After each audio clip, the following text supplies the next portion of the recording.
Infidelity is the topic for blog 2. Today's world is very advanced. We have all gadgets. You ask anything in Google, you can get it. And then there is male mentality. I would not club all the men together in one opinion, because that would be a bias. I have seen my father, like Amitabh Bachchan, healthy flirting. He used to do healthy flirting with all the women. He treated them with utmost respect, and they were so happy after a conversation with him that they wanted to have more. He was a gentle soul and a very learned man. So he knew the finer points of psychology and human behavior, and he never hid below the belt. That was the best part about him. Then I have nieces and nephews who are in this dating age, but they are so dignified that if they are out with me, they do not do any sort of eyeing or flirting. And more or less, they are very bookish and intellectual and have a very limited exposure. They don't go to the pubs, they don't drink, they don't have a nightlife. They're not in the fast lane, although they know everything on the net. Now, my definition of infidelity would be that when you are married, you have a spouse, and right under the nose of your spouse, you are texting, messaging, sending emojis to a person of the opposite gender whom you are interested in. And we have so many dating apps nowadays. Tinder, Netflix is full of nudity.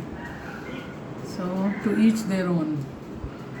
And if a person has that mentality, we cannot change it. It's a genetic disorder, a mentality, cheap mentality.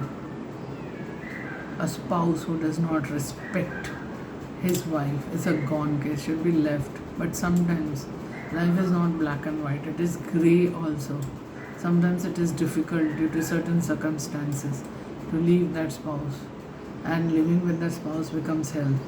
When you live with a toxic spouse, you end up getting diseases like blood pressure, palpitations, heart. Then there is no way out. You can vent, but how much will you vent?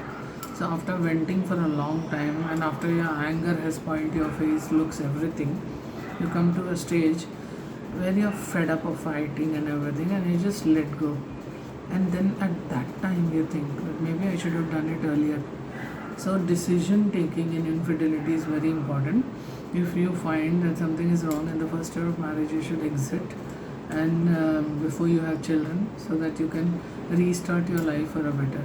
And then you're wearing what you call rose tinted glasses, and you're looking at an ugly frog as a prince, and the frog is talking sweet nothings. One day your eyes open, and then you see that how much ever you kissed him, he still remained a frog. He did not change. It's your bad luck. My observation is that there are a lot of jokes on marriage and everything, but those men who are dignified and classy, they give respect to their spouse, and they all the parameters they fulfill. The parameters for marriage should be like IIT. There should be an entrance test apart from diseases and other. Financial ability should be seen. Then even the attitude of the person. There should be a questionnaire probably where you can gauge the mentality of the person. And expecting everything from men would be a folly. Everything from marriage would also be folly. And I think only 10% of the men are really good looking, capable, earning capacity, and keep their wife happy. All others are compromise. But infidelity, cheating, is a deal breaker. So I know this person, from a close length, not naming names. This person is sly like a fox. He's always on the lookout that when the partner is busy or distracted. So it's an opportunity to attack how animals do it. So he hits behind the back. If your purse is lying there and you're not seeing, easily a couple of notes will go from there. And lies, basically lies leads to lack of trust.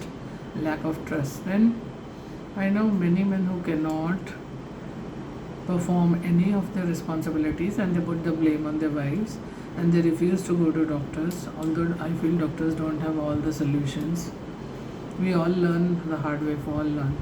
But all said and done, infidelity is a deal breaker.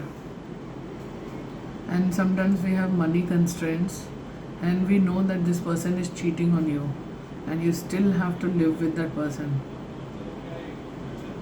I don't know, in my next episode, I will tell you how to find a way out of this problem.